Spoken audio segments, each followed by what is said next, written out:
after my diagnosis, I was hospitalized over 30 times.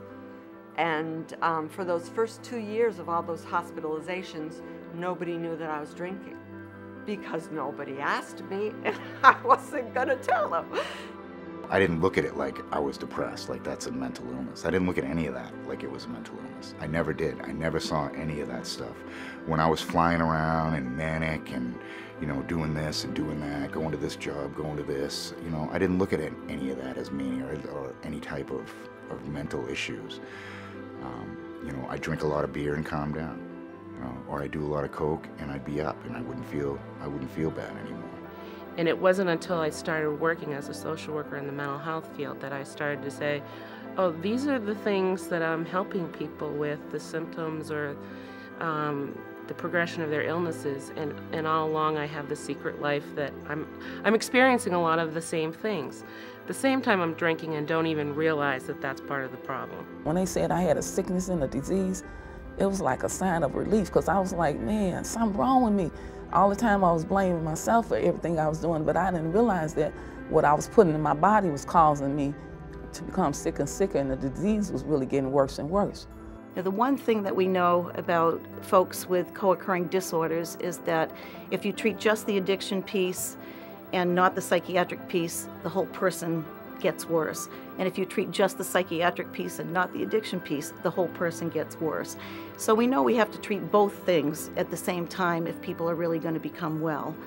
When I get to jail, I realized there's got to be something wrong. You know, I'm an alcoholic, I'm a drug addict, but there's something else here. You know, I just finally stopped and realized, and I put my hands up and I was like, please, God, help me.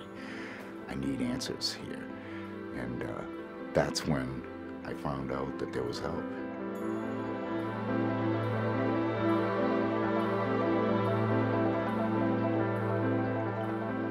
For years, addiction and mental health professionals, patients and their families have struggled to find the best approach for treating co-occurring disorders.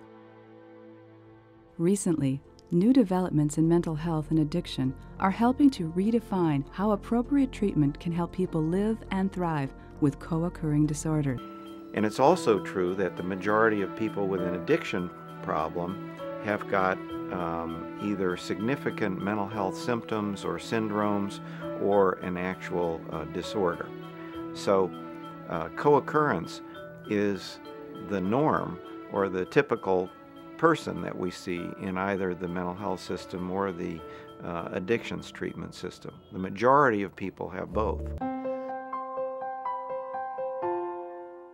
While most members in 12-step peer recovery support groups such as Alcoholics Anonymous and Narcotics Anonymous believe prescribed medication is often critical for recovery, some may still view psychiatric medications as potentially addictive substances that should be avoided. The truth is, effective, non-addictive medications are available to treat common mental health disorders. If you feel stigmatized by negative attitudes in your recovery group, shop around for other groups and sponsors that are supportive of people with co-occurring disorders.